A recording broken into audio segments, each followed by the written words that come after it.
एक अमीर इंसान था। उसने समुद्र में अकेले घूमने के लिए एक नाव बनवाई। छुट्टी के दिन वह नाव लेकर समुद्र की सैर करने निकला।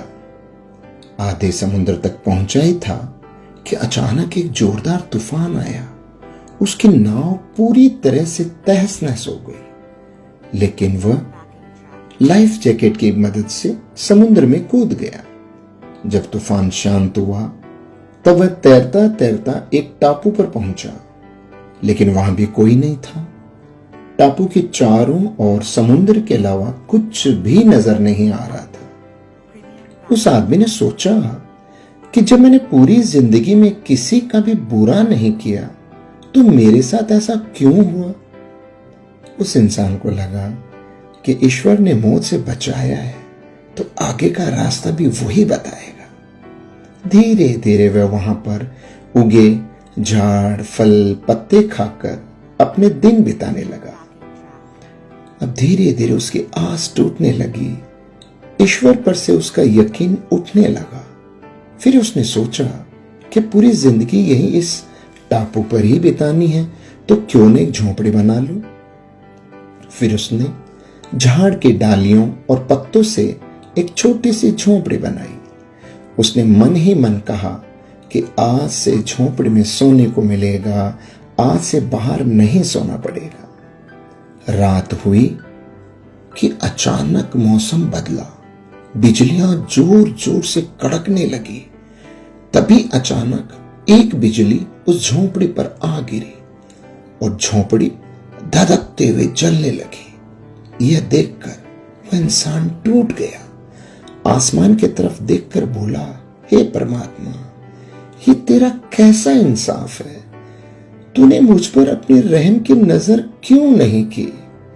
फिर वह इंसान हताश होकर सर पर हाथ रखकर रो रहा था कि अचानक एक नाव टापू के पास आई। नाव से उतरकर दो आदमी बाहर आए और बोले कि हम तुम्हें बचाने आए हैं।